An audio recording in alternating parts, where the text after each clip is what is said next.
청취자 여러분 안녕하십니까? KBS 모닝 포커스 데일리 뉴스 시작합니다. 이 시간은 최신 학문과 기술 연마를 통해 최상의 치료로 보답하는 김광수 치과, 모든 보험을 원스톱으로 해결해드립니다. 한인 사회를 위한 박상화 종합보험. 시대가 변하고 세월이 흘러도 영신이 추구하는 정신은 변하지 않습니다. 최고의 상품으로 소비자의 행복을 책임지는 영신건강, 나눔의 기쁨을 함께 경험하는 기도의료 상조의 제공입니다. 이 시간은 AM 1590 공중파 방송과 유튜브를 통해서도 라이브 스트리밍으로 청취하실 수 있습니다. KBS 모닝 포커스 데일리 뉴스 첫 소식입니다. 일리노이주가 암호화폐 거래소 코인베이스에 대해 증권법 위반 혐의로 법적 조치를 취했습니다. 코인베이스는 14만 명 이상의 일리노이주 고객에게 미등록 투자를 불법 판매했다는 혐의를 받고 있는데요. 알렉세이 제아나울리아스 국무장관과 주 규제 당국은 암호화폐 거래소 플랫폼인 코인베이스에 대해 증권법 위반 혐의로 법적 조치를 취했다고 어제 밝혔는데요. 제아나울리아스 장관은 코인베이스가 스테이킹 오퍼링이라 불리는 디지털 자산을 블록체인에 등록하지 않아 고객들이 불필요한 위험에 노출됐다고 말했습니다. 또한 고객들은 투자 가치를 충분히 평가받지 못했다고 전했는데요. 스테이킹은 거래를 원활하게 처리하고 투자 이익을 얻기 위해 블록체인에 일정 수의 디지털 자산을 보유하는 방식입니다. 국무부는 코인베이스가 스테이킹 상품을 증권부에 등록하지 않았다고 주장했습니다. 한편 증권거래위원회에도 코인베이스를 상대로 비슷한 소송을 제기했죠. SEC는 소장에서 코인베이스가 암호화폐 구매자와 판매자의 중개자 역할을 하면서 수십억 달러를 벌었지만 투자자에게 합법적인 보호를 제공하지 않았다고 말했습니다. 시카고 최저임금이 7월 1일부터 인상됩니다. 이날부터 직원 수가 21명 이상인 사업체의 최저임금은 시간당 $15 80센트가 되는데요. 직원 수가 4명에서 20명인 소규모 사업체의 경우 $15로 인상됩니다. 식당, 종업원 등 팁 근로자의 최저임금은 근로자 수가 4명에서 20명인 소규모 기업의 경우 시간당 최소 $9, 21명 이상인 경우 $9 48센트입니다. 팁을 받는 근로자의 임금과 팁을 더한 금액이 최저임금 전체에 미치지 못하는 경우 고용주는 차액을 보존해야 합니다. 시카고의 최저임금은 최저임금 조례에 따라 매년 7월 1일 인상되고 있는데요. 대기업 직원의 최저임금은 2021년 시간당 $15에 도달한 이후 매년 소비자 물가지수 또는 2.5% 중 낮은 금액에 따라 인상됩니다. 한편 일리노이의 현재 최저임금은 시간당 $13입니다. 시카고시에서 시의원들의 부업을 금지하는 입법이 추진되고 있는데요. 어제 시카고 언론들에 따르면 시카고시 초선시의원 앙드레 바스케스가 발의한 이 조례안은 의원들이 의회 밖에서 두 번째 직업, 즉 부업을 갖거나 개인 사업을 통해 수익을 올리는 것을 제한 또는 금하는 내용입니다. 바스케스 의원은 시의원 봉직은 종일 근무 정규직으로 봐야 한다. 파트타임 방식으로 지역구와 지역 구민들을 돌보고 시 정책과 관련한 주요 이슈들을 처리하는 것은 가능하지 않다고 입법 취지를 밝혔는데요. 시카고 출입은 현재 시카고시 의원의 세비는 $11만 5,560에서 $14만 2,776라며 시의회는 2006년 평균 세비가 $9만 8,125일 당시에 세비를 소비자 물가지수에 연동시켜 매년 자동 인상하는 조례를 통과시켰다고 전했습니다. 커메드와 피플스가스가 일리노이주 고객들에게 기록적인 요금 인상을 요청해 논란이 되고 있는데요. 요금 인상이 승인되면 시카고 고객은 한 달에 약 $18를 더 지불할 수 있다는 전망도 나옵니다. 앞서서 시카고 보도에 따르면 일리노이주 공공서비스 감시단체인 시민유틸리티위원회는 피플스가스와 커메드가 요금 납부자를 희생시키면서까지 기록적인 수익을 확대하려고 한다고 말했습니다. 올해 초 두 회사 모두 유틸리티를 규제하는 일리노이주 상거래위원회에 요금 인상을 요청했죠. 피플스가스는 $4억 2천만 달러의 인상을 원하고 커메드는 $15억 달러를 요구합니다.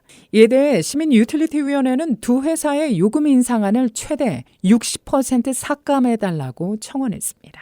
일리노이주 상거래위원회는 12월까지 요금 인상에 대한 판결을 내릴 예정입니다.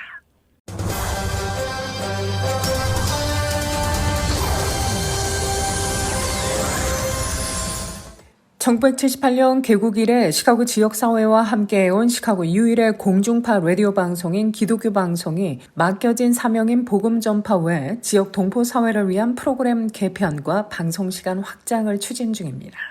시카고 기독교 방송국장인 서도건 목사는 하나님 복음 전파와 더불어 언론사로서의 기능을 보강하기 위해 교계 소식은 물론 국내 주요 뉴스와 커뮤니티 현장 취재를 통해 각종 행사를 조명하고 동포들의 다양한 목소리를 대변해 줌으로써 시카고 한인 커뮤니티의 결속과 발전에 기여할 수 있기를 바란다고 말했습니다.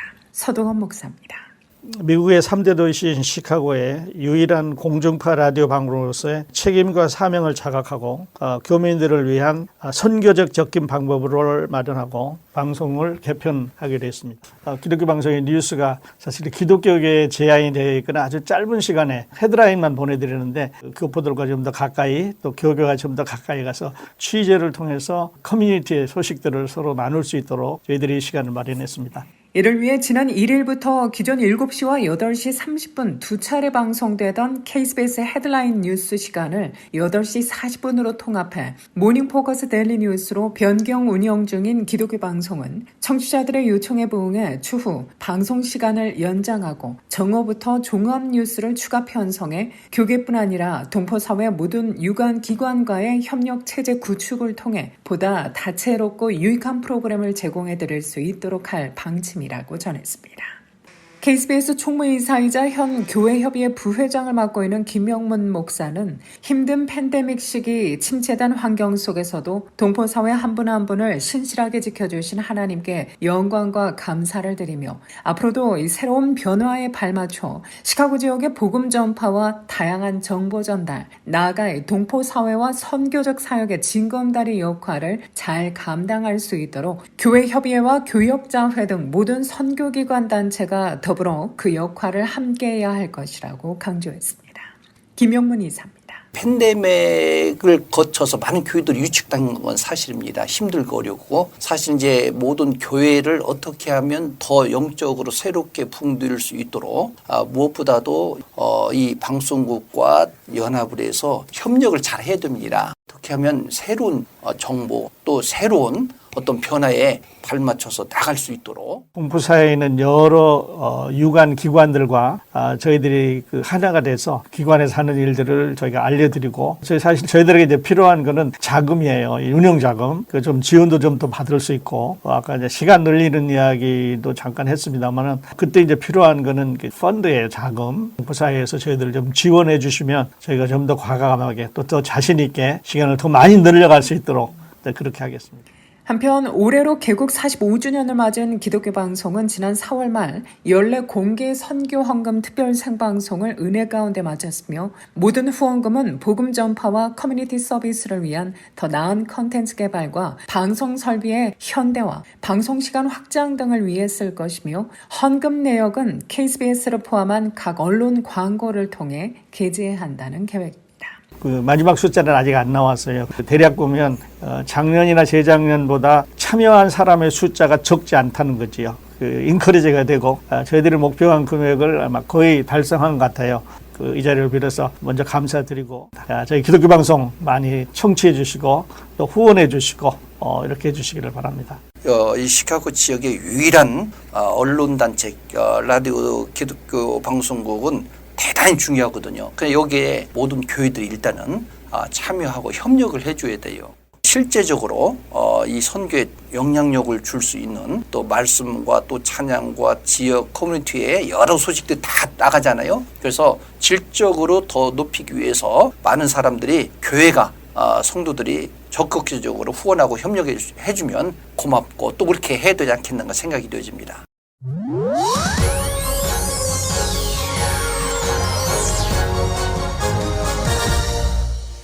한국이 유엔 안전보장이사회 비상임 이사국으로 선출된 데 대해 미국 정부도 환영의 뜻을 나타냈는데요. 피단테 파텔 국무부 수석부대변인은 어제 브리핑에서 한국의 선출을 축하한다며 한국이 국제평화와 안보 유지에 신뢰할 수 있는 목소리로 기여하게 될 것임을 믿는다고 말했습니다. 이어 이 북한 문제와 관련해 러시아의 우크라이나 침공과 또 미중 격돌로 안보리가 제대로 역할하지 못하는 상황에 대해서는 유엔 안보리는 북한에 계속 책임을 묻기 위한 중요한 장이 될 것이라고 답변했는데요. 한국이 안보리에 재진입한 건 지난 2013년부터 2014년 임기 이후 11년 만으로 유엔 가입 5년 만인 1996년 첫 임기까지 포함하면 이번이 세 번째입니다. 한미동맹 70주년을 맞아 상원의원 4명이 초당적인 지한파 모임인 코리아 코커스를 결성했는데요. 상원 민주당 존 오소포 의원은 같은 당 토두영, 브라이언 샤처 의원과 공화당 댄 설리번 의원 등 4명이 코리아 코커스를 결성했다고 발표했습니다. 2003년 하원에서 코리아 코커스가 결성된 이후 상원에서는 처음 있는 일입니다. 오소포 의원실은 이는 초당파적 차원에서 한국과 미국의 동맹을 강화하고 관계를 발전시키기 위해서라고 의미를 부여했습니다. 최근 현대차와 기아가 뉴욕시로부터 소송을 당했습니다. 로이터에 따르면 뉴욕시는 어제 현대차와 기아차를 상대로 너무 쉽게 훔칠 수 있는 차들을 판매해 대중들에게 폐를 끼치고 있다며 소송을 제기했는데요. 뉴욕시는 맨하튼 연방법원에 제출한 소장에서 피고는 2011년부터 2022년까지 대부분 차량에 도난 방지 장치인 이모빌라이저를 설치하지 않은 거의 유일한 자동차 제조업체라며 이에 따라 대중에게 막대한 피해를 주었다고 지적했습니다. 뉴욕시에 따르면 도난당한 현대차와 기아차 신고 건수가 지난해 2배로 증가했는데요. 올해 들어 첫 4개월 동안 977건의 도난이 발생해 지난해 같은 기간 148건에 비해 도난이 폭발적으로 증가했습니다. 반면 올해 BMW와 포드, 혼다, 메르세데스, 닛산, 토요타 차량 도난 건수는 감소했다고 뉴욕시는 밝힙니다. 뉴욕시는 소장에서 도난이 여전히 계속되고 있다며 정확한 수치를 명시하지 않고 경제적 손실에 대한 보상을 요구하고 있는데요. 한편 지난달 현대차와 기아차는 최대 1억 4,500만 달러의 고객 본인 부담 손실을 포함한 2억 달러 규모의 소비자 집단 소송 합의에 합의한 바 있죠. 이번 뉴욕시 소송은 이와는 별개로 진행됩니다. 뉴욕에 앞서 볼티모어, 클리브랜드, 밀워키, 샌디에고, 시애틀 등 주요 도시들이 현대차와 기아차를 상대로 같은 소송을 제기했습니다. 암에 걸렸거나 걸렸던 사람이 하루 30분을 걷거나 요가를 하면 신체의 피로도가 줄어 암세포의 확산이나 암의 재발 위험을 줄일 수 있다는 연구 결과가 나왔는데요. 영국 일간 가디언은 최근 로체스터 대학교 의학센터 연구진이 시카고에서 열린 미국 임상종양학회 연례회의에 제출한 관련 연구보고서 3편을 소개했습니다. 연구진은 암 치료를 받은 평균 연령 56세 환자 500여 명을 미 전역에서 뽑아 2그룹으로 나눠 75분씩 일주일에 2번, 4주 동안 각각 요가를 하거나 강의를 듣도록 했는데요. 그 결과 요가를 한 그룹의 환자들이 강의를 들은 그룹의 환자들과 비교해 염증 표시 수위가 현저히 낮은 것으로 나타난 겁니다. 이번 연구를 주도한 카렌 머스티안 박사는 의사들이 암 환자들에게 요가를 권하고 동네에서 요가를 할 수 있는 곳을 찾을 수 있도록 도와야 한다고 말했습니다. 시카고 1호는 오늘도 다소 맑게 개인 하늘 기대됩니다. 낮 최고 76도, 밤 최저 51도입니다. 목요일엔 내일도 오늘과 대체로 비슷하겠는데요. 낮 최고 기온 74도, 밤 최저 55도. 모레 금요일부터 다시 기온이 오르기 시작해 주말 내내 무더운 날씨 이어질 것으로 현재 전망됩니다. 구름도 다소 끼면서 간간히 후텁한 기후가 이어질 것으로 예보되고 있습니다. 이 시각 기온은 66도, 습도는 81%, 바람은 북풍이 3마일의 속도로 불고 있습니다. 오늘 해 지는 시각은 8시 25분, 내일 해 뜨는 시각은 5시 16분입니다. KBS 모닝 포커스 데일리 뉴스는 최신 학문과 기술 연마를 통해 최상의 치료로 보답하는 김광수 치과, 모든 보험을 원스톱으로 해결해드립니다. 한인 사회를 위한 박상화 종합보험. 시대가 변하고 세월이 흘러도 영신이 추구하는 정신은 변하지 않습니다. 최고의 상품으로 소비자의 행복을 책임지는 영신건강. 나눔의 기쁨을 함께 경험하는 기독의료 상조의 제공으로 함께합니다. 이 시간은 AM1590 공중파 방송과 유튜브를 통해서도 라이브 스트리밍으로 청취하실 수 있습니다. 데일리 뉴스를 마칩니다. 진행의 김수연이었습니다. 오늘도 하나님의 큰 위로와 축복이 함께하기를 소망합니다.